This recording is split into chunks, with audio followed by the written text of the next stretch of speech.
Samsung இருக்கீங்களா?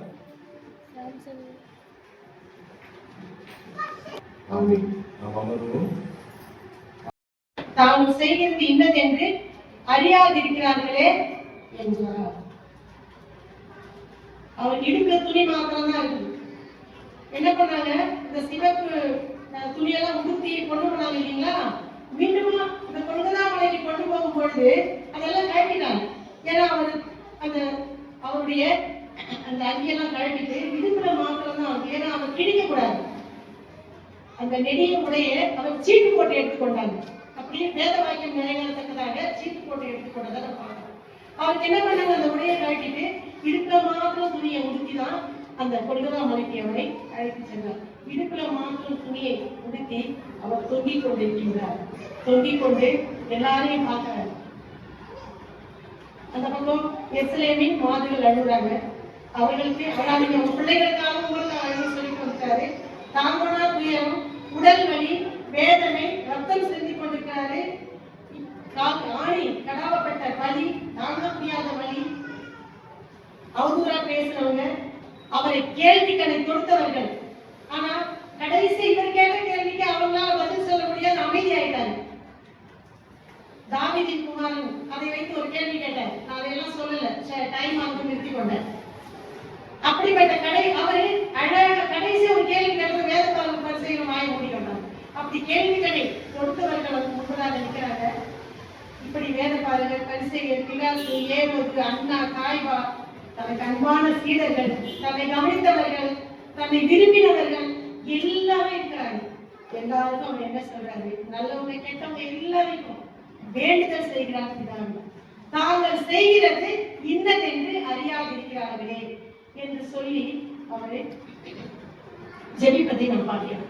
அவர் நன்மை செய்கிறவராக சுற்றி திரிந்த பொழுது அவர் என்ன செஞ்சார், சத்துருக்களை சிநேகியுங்கள் என்று உபதேசம் பண்ணார்.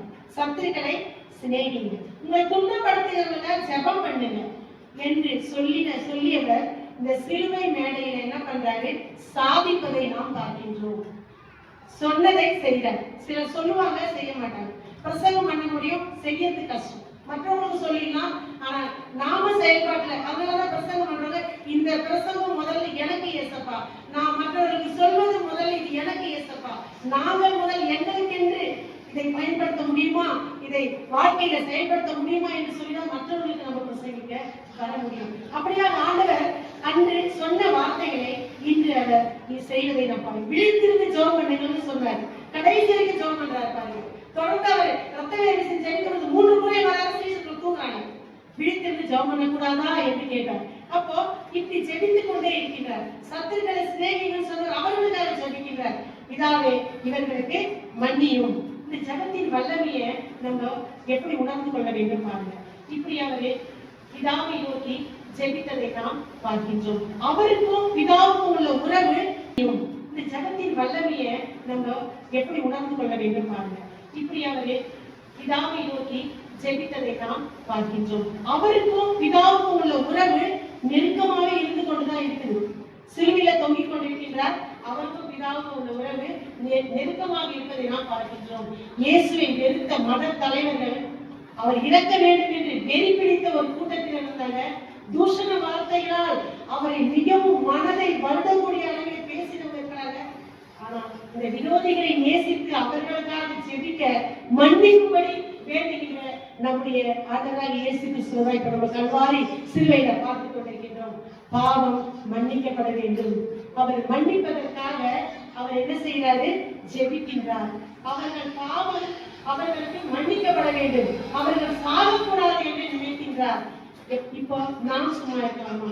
மறுபடியுமா நம்முடைய பாவங்களுக்காக, மறுபடியுமா நம்முடைய அக்கிரமங்களுக்காக ஆண்டவரிடத்தில் நாம் இந்த வேலையில மீண்டும் ஒரு விஷயம் கூட நாம் நம்மை அறிக்கையில இந்த நேரத்துல நான் பாஞ்சிக்கின்றேன். பிலாத்து குற்றமற்றவர் அப்படின்னு சொன்னார். இயேசுவை குற்றமற்றவர் சொன்னார். ஆனா மக்களுக்காக அடித்தார், மக்களுக்காக ஒப்பு கொடுத்தார். ஒரு தேசாதிபதி அப்படி செய்திருக்க கூடாது. ஆனா இந்த வேலையில அவர் இந்த வேலையை செய்ததை நாம் பார்க்கின்றோம். நமக்கு கூட எத்தனையோ சிறையிருப்புகள் இருக்குது, எத்தனையோ கட்டுகள் இருக்குது, சொல்ல முடியாத பாவங்கள் இருக்கிறது. குமாரன் விடுதலையாகினா மெய்யாகினா விடுதலை ஆவோம் என்ற ஒரு நம்பிக்கை நமக்கு இருக்கிறது. இந்த பிரபஞ்சத்தோடு நாம் ஒத்த வேஷம் தரிக்காதபடி ஆண்டவருக்கு புத்தியுள்ள ஆராதனை செய்ய இந்த வேளையில நாம் அழைக்கப்படுகின்றோம். அவர் மன்னிக்கிறவர், அவர் மன்னிக்கிறவர். நாம் சில வசனங்களை கொடுத்திருக்கின்றனர். அது மன்னிக்கிறவர் என்பதற்கு நிறைய ஆதாரங்கள் இருக்கு வேதத்துல. சில வசனங்களை மாத்திரம் வாசிப்பாங்க, ஒவ்வொரு வசனமா.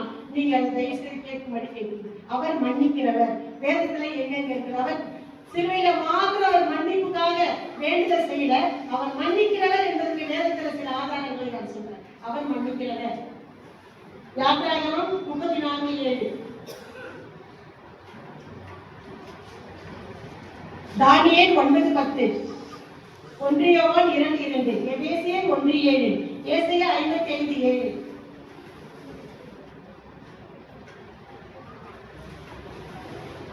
அதற்கு அவர், இதோ நான் உடன்படிக்கை பண்ணுவேன், பூமி எங்கும் இந்த ஜாதிகளிடத்திலும் செய்யப்படாத அதிசயங்களை உன் ஜனங்கள் எல்லாருக்கும் முன்பாகவும் செய்வேன். உன்னோட கூட இருக்கிற ஜனங்கள் எல்லாரும் கர்த்தருடைய செய்கையை காண்பார்கள். உன்னோட கூட இருந்து நான் செய்ய போகிற காலம் பயங்கரமாயிருக்கும். தானியேல் 9:10. அதை எடுப்பதற்கு முன்பாக ஏசாயா 55:7 நான் வாசிக்கிறேன். துன்மார்க்கன் தன் வழியையும் அக்கிரமக்காரன் தன் நினைவுகளையும் விட்டு கர்த்தரிடத்தில் திரும்ப கடவன். அவர் அவன் மேல் மனதுருவார். நம்முடைய தேவனிடத்திற்கே திரும்ப கடவன். அவர் மன்னிக்கிறதற்கு தயை பெற்றிருக்கிறார். அவர் மன்னிக்கிறதற்கு தயை பெற்றிருக்கிறார். 1 யோவான் 2:2. நம்முடைய பாவங்களை எதிர்த்து செய்கிற கிருபாதார பலி அவரே. நம்முடைய பாவங்களை மாத்திரமல்ல, சர்வ லோகத்தின் பாவங்களையும் எடுத்து செய்கிற பலியா இருக்கிறார். அவர் பலியானார். நம்முடைய பாவங்களை நிவர்த்தி செய்ய இன்று அவர் பலியானார். எபேசியர் 1:7, யாத்திராகமம் 34:7 எடுத்து வைத்துக் கொள்ளுங்கள். சங்கீதம் 86:5. அவருடைய கிருபையின் ஐசியத்தின்படியே இவருடைய இரத்தத்தினாலே பாவ மன்னிப்பாகிய மீட்பு இவருக்குள் நமக்கு உண்டாயிருக்கிறது. பாவ மன்னிப்பாகிய மீட்பு அவருக்குள் உண்டாயிருக்கிறது. சங்கீதம் 86:5. ஆண்டவரே, நீர் நல்லவரும் மன்னிக்கிறவரும் உம்மை நோக்கி கூப்பிடுகிற யாவர் மேலும் கிருபை மிகுந்தவருமாய் இருக்கிறீர். தம்மை நோக்கி கூப்பிடுகிறவர்களுக்கு கிருபை நிறைந்தவரா இருக்கிறார், மன்னிக்கிறவர். அப்ப நம்ம சும்மா இருந்தா மன்னிப்பாரா? அப்ப நம்ம என்ன செய்யணும்? அவரை நோக்கி நாம் கூப்பிட வேண்டும். அவரை நோக்கி நாம் என் பாவத்தை மன்னியுங்கள் என்று சொன்னால் அவர் மன்னிப்பதற்கு தயை பெற்றிருக்கிறார் என்று கூட நாம் இப்பொழுது வாசித்தோம். அடுத்தபடியாக நம்முடைய பாவங்களை அவர் என்ன செய்யறாரு? மீகா 7:9 பார்க்கிறோம். சமுத்திரத்தின் ஆழங்கள்ல போட்டுவிட்டார். நம்முடைய பாவங்களை என்ன செய்தார்? சமுத்திரத்தின் ஆழங்கள்ல போட்டுவிட்டார். சங்கீதம் 85:2 நம்ம பார்க்கிறோம். ஜனத்தின் அக்கிரமத்தை மன்னித்து அவர்கள் பாவத்தை எல்லாம் மூடினார். பாவங்களை மூடுறார். சமுத்திரத்தின் ஆழத்தில் போட்டுறாரு, பாவங்களை மூடுகிறார். அடுத்தபடியாக விலக்கி விடுகிறார். ஏசாயா 44:22. உன் மீறுதல்களை மேகத்தைப் போலவும் உன் பாவங்களை கால் மேகத்தைப் போலவும் அகற்றி விட்டேன். என்னிடத்தில் திரும்ப, உன்னை நான் மீட்டுக் கொண்டேன். என்னிடத்தில் திரும்பு அழைக்கின்றார். உன் மீறுதல்கள் கால் மேகம் போல இருந்தா கூட நான் என்ன செய்வேன்? அதை அகற்றி விடுவேன் அப்படின்னு சொல்றாரு. அப்ப நம்முடைய பாவங்களை நம்மை விட்டு அகற்றுவதை நாம் பார்க்கின்றோம். அதே போல 103 சங்கீதம் 103:12 மேற்குக்கும் கிழக்குக்கும் எவ்வளவு தூரமோ அவ்வளவு தூரமாய் அவர் நம்முடைய பாவங்களை நம்மை விட்டு விலக்கினார் என்று பார்க்கின்றோம். நம்முடைய பாவங்களை நம்மை விட்டு விலக்கினார்.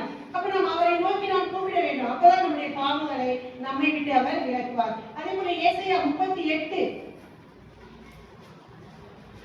ஏசாயா 38:17.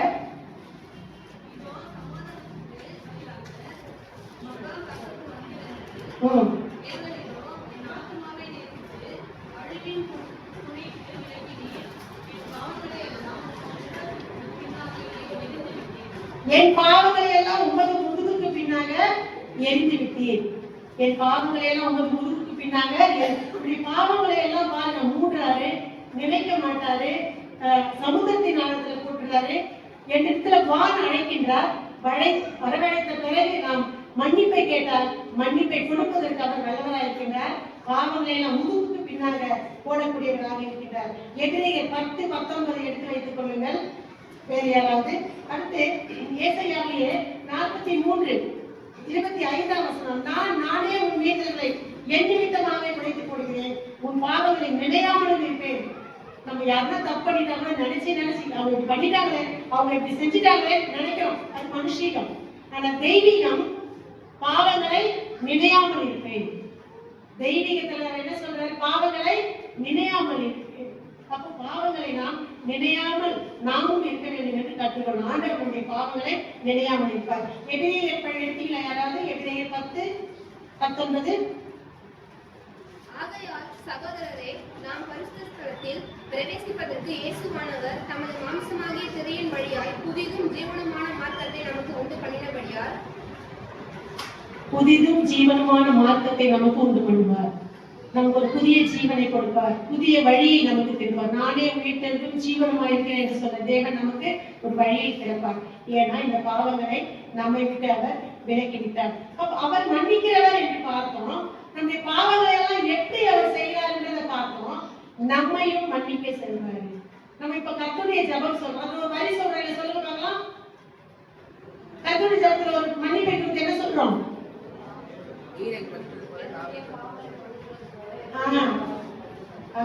மன்னிக்கிறது போல, தன்னுடைய பாவங்களை மன்னிக்கிறது போல இல்லைங்களா?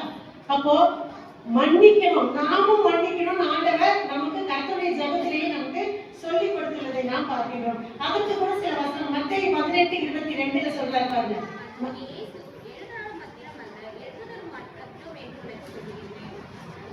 பக்தி படிமா.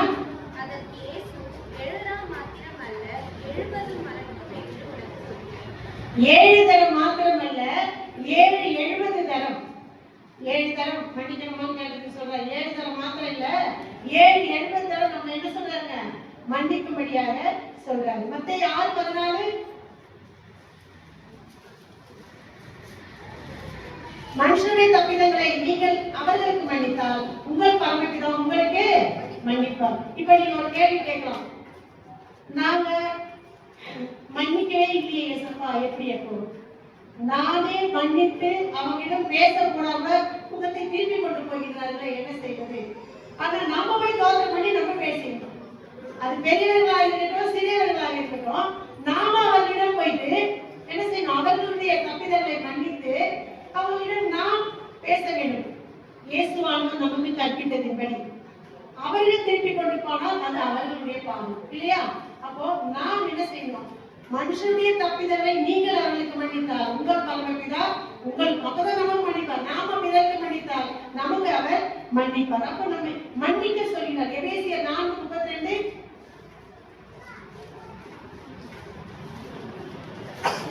எபேசியர் 4:32.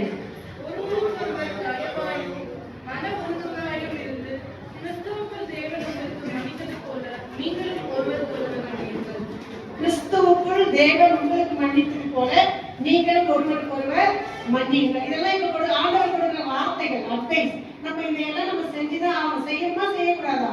கண்டிப்பா செய்யணும். அதே மாதிரி மார்க் 11 சொல்றாரு பாருங்க, நீங்கள் நின்று ஜெபம் பண்ணும்போது ஒருவன் பேரில் உங்களுக்கு யாதொரு குறை உண்டாயிருக்குமானால் பரலோகத்தில் இருக்கிற உங்கள் பிதா உங்கள் தப்பிதங்களை உங்களுக்கு மன்னிக்கும்படி அந்த குறையை அவனுக்கு மன்னியுங்கள். நீங்கள் மன்னியாதிருப்பீர்களானால் பரலோகத்தில் இருக்கிற உங்கள் பிதா உங்கள் தப்பிதங்களை மன்னியாதிருப்பார்.